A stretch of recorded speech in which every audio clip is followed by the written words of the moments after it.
If you try to face this world with any degree of sensitivity or empathy, and you also try to take in as much information as you possibly can, it rapidly becomes necessary for you to adapt a certain level of emotional numbness. As much as you might try to turn away from it, the damage is coming. It is going to be thrust in front of you, and moreover, it is going to happen to you. I ask, when it comes, will you be ready to handle it?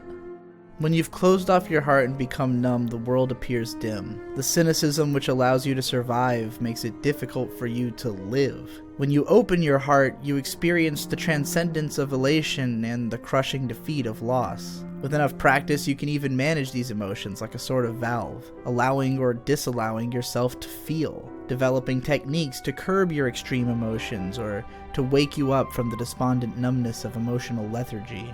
But everyone has their limits. Maybe it needs to happen right next to you. Maybe you need to be convinced at length. Maybe you're so tormented from the inside that you can't really feel anything for what's outside of you. But you will unavoidably feel. People like me who go out of our way to experience as many different things as possible are not usually easy to move. It's kind of a defense mechanism. We know that letting ourselves get too happy too easily will lead to disappointment, and that getting too sad will lead to depression. We want to be stoic and reasonable and do what's necessary to survive first and foremost and not feel too much.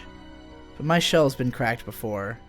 I have many distinct memories of the times that it's happened. I can remember sobbing like a wreck, and I can remember being filled with a sense of wholeness that reminded me I was still human after all.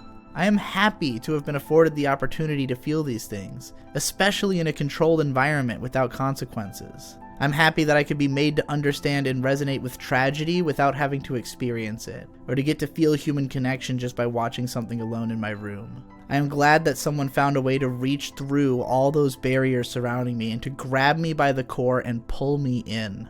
Back in 2006, I remember being nothing much but miserable. I remember hating myself and my life and thinking that I had no place in this world where no one seemed to understand me. And I remember the first time that Haruhi Suzumiya told me about what she felt in middle school, which drove her to her current behavior, and thinking that this was the first time I'd ever had words put to the way I'd felt at that age. This character, more than anyone I'd ever spoken to in real life, was just like me. And that must have meant that I was understood by someone out there. It must have meant that there were other people who felt this way too. In the wake of those powerful feelings, I watched everything else that Studio Kyoto Animation had created. I remember choking back tears through Aaron Cannon and a certain episode of Lucky Star. I remember also some of the best experiences of my life which I had with that show, which I never stopped talking about. The time my best friend and I marathoned it with the reference guide open and felt like we were cracking the contextual code on a whole culture of influence we were now entering the lineage of. The time at Ghost Lightning's house in the Philippines when we brought a couple of fellow anime bloggers back from a toy convention at the SM Mega Mall and got trashed playing a drinking game with some hard lemonades in the first 3 episodes. I used to have countless fan arts from the show saved to my computer, and I remember when I tried to buy a doujin for it at Hendane and they were totally sold out. I'm not sure I've ever felt more strongly watching anime than I did rewatching KyoAni all the way through in 2014 before I penned my loving thesis. At one point I burst into tears just at the thought of how the characters all compared to my group of internet friends. How the part where the main 4 go to Kyoto and Azusa has to stay at home reflected us meeting and making memes together at BronyCon while our youngest friend Give and Take was at a camp somewhere in London. When the characters went there in the movie, he was stoked to watch it and see all the places he recognized. During an emotionally turbulent week of content production, we both watched the movie again together with one of our mutual best friends, Endless Jess, and gravely gave a glowing review on our show The Plebe and the Weeb. I can't tally all the laughs that I got from Nichijou, or all the personal connections I felt to Miss Kobayashi's Dragon Maid, which I wrote about extensively in 2017. The director of that show is still missing. I can't thank him enough for allowing me to experience it in the first place. I'm so happy that I got to watch the scene on the mountain from Hibike Euphonium, and that I saw a silent voice in a theater with the woman that I fell in love with after I asked her what kind of anime she liked and she responded with Dragon Maid. There's only ever been one anime studio which could reliably make me cry. I cried watching Clannad and I didn't even know why. I cried watching KyoAni and I knew exactly why. And today I cried for a reason I never expected, and wished to God I'd never had to. I cried for once not because of what they had done to me, but for what had been done to them. There is no wall of fiction to protect me, no safe place to experience this motion and to appreciate it.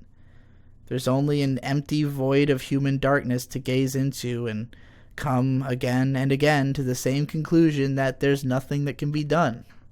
This is the way things are. These things happen. They will happen again. The damage is coming. It is going to be thrust in front of me, and moreover, it is going to happen to me. And when it comes, I'll have no choice but to handle it. I will offer what I can. It will not equate to what I've been given, and it will not come anywhere near what's been taken away. I only hope it can help. I don't really know how I deal with grief. I haven't experienced enough of it in my life. For something that happened on the opposite side of the planet, this couldn't have hit closer to home. And I know some of you don't want to hear about it or are not going to enjoy all the talking about it that I'm inevitably going to do. But I can't see another choice for myself because I can't care about anything else. I'll continually keep you updated on any new ways that I learn to help anyone related to the situation. There will be links in the description for the ways I know of currently.